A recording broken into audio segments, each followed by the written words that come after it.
వీక్షకులందరికీ నమస్కారం. దేశంలో ఇప్పటికీ 85% క్రూడ్ ఆయిల్ అంటే డీజిల్, పెట్రోలు, 90% గ్యాస్ విదేశాల నుంచే దిగుమతి చేసుకుంటూ ఉన్నాం. అమెరికా, ఇరాన్ యుద్ధం ప్రారంభం కాకముందు కేవలం ఒక 13 దేశాల నుంచి మాత్రమే భారత్ చమురు, గ్యాసు దిగుమతి చేసుకునేది. అయితే తాజాగా యుద్ధం మొదలైన తర్వాత భారతదేశం 47 దేశాల నుంచి గ్యాసు, చమురు దిగుమతి చేసుకుంటున్నా భారతదేశంలో కమర్షియల్ గ్యాస్ విషయంలో ఇప్పటికీ కొన్ని ఇష్యూస్ ఉన్నాయి.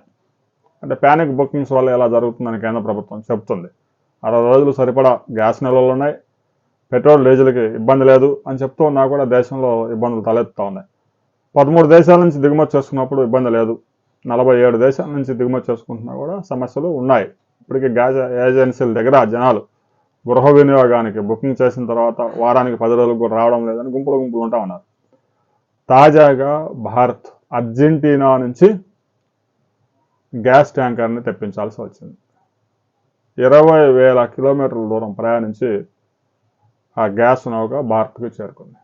సహజంగా మనకి గల్ఫ్ దేశాల నుంచి అయితే చాలా దగ్గర, ముఖ్యంగా భారతదేశంలోని పశ్చిమ తీరానికి అయితే గల్ఫ్ దేశాల నుంచి 4 రోజుల్లోనే ఆ షిప్లు వచ్చి ఆడి ఇంపోర్ట్ చేస్తాయి. దీంతో భారతదేశ గ్యాస్ అవసరాలు, చమురు అవసరాలన్నీ తీరాయి.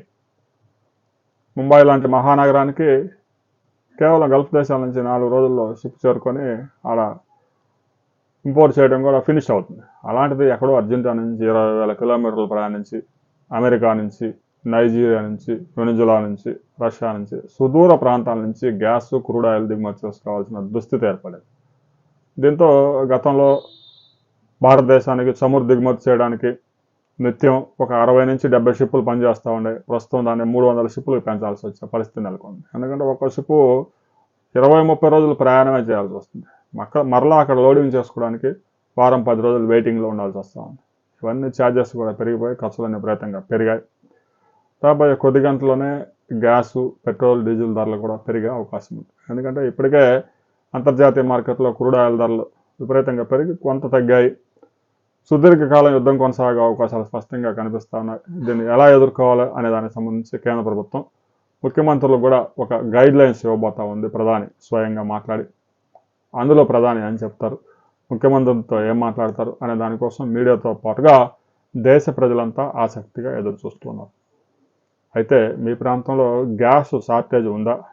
కమర్షియల్ గ్యాస్ మీరు కనుక హోటల్స్, రెస్టారెంట్లు అలాంటివి నడుపుతూ ఉంటే మీకు గ్యాస్ దొరుకుతుందా లేదా అనే విషయాన్ని మాత్రం స్పష్టంగా కామెంట్ చేయండి.